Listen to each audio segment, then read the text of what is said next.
सिंह हूँ और आज मैं नेहरू युवा केंद्र सुकमा का प्रतिनिधित्व करत हूँ। Today we are here to witness the eminent scholar, the first Indian to hold PhD in foreign, 32 degrees and a good command in 9 languages, a powerful leader, politician, woman emancipator, economist, the untouchable outcast and an underprivileged Dalit who grew to become the first law minister of an independent India, the one and only Dr. Bhimrao Ambedkar. अरे पर्वत, तू कल तक जिसकी लाचारी पर हंसता था, तेरी चोटी पर बैठा है वही बैसाखियां लेकर. The son of an army officer who lost his mother in his early age, was born in a Maho village of Madhya Pradesh. His early lifestyle seems like a nightmare where he suffered with the problems of no food, no water in school and called untouchable. But still, his belief in liberty, equality and fraternity led him to become the father of a great Indian constitution. For him, education materialized as the only leading path to the foundation of a free mind. Even in Columbia University, he recognized as a statue of knowledge. But still he find it difficult to make people realize that work make man, not race. That's why he aimed to encourage Dalit to educate themselves. And he went around with the slogan, educate, agitate and organize to annihilate the caste system and reconstruct the Indian society on the basis of equality of human beings.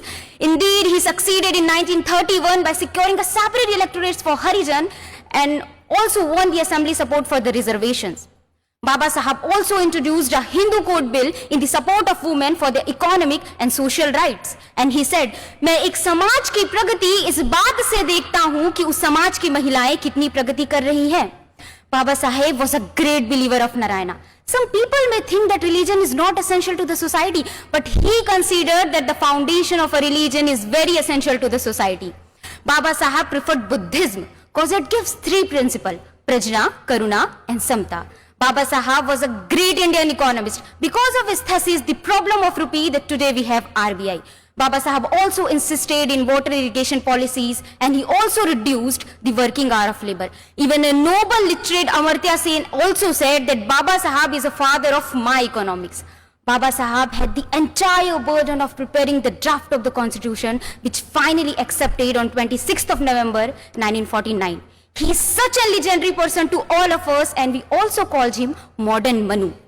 देश के लिए जिसने विलास को ठुकराया था, देश के लिए जिसने विलास को ठुकराया था, देश का वो दीपक बाबा साहब कहलाया था, देश का वो दीपक बाबा साहब कहलाया था. With these words, I would like to end my say. Thank you everyone. जय जोहार, जय भारत.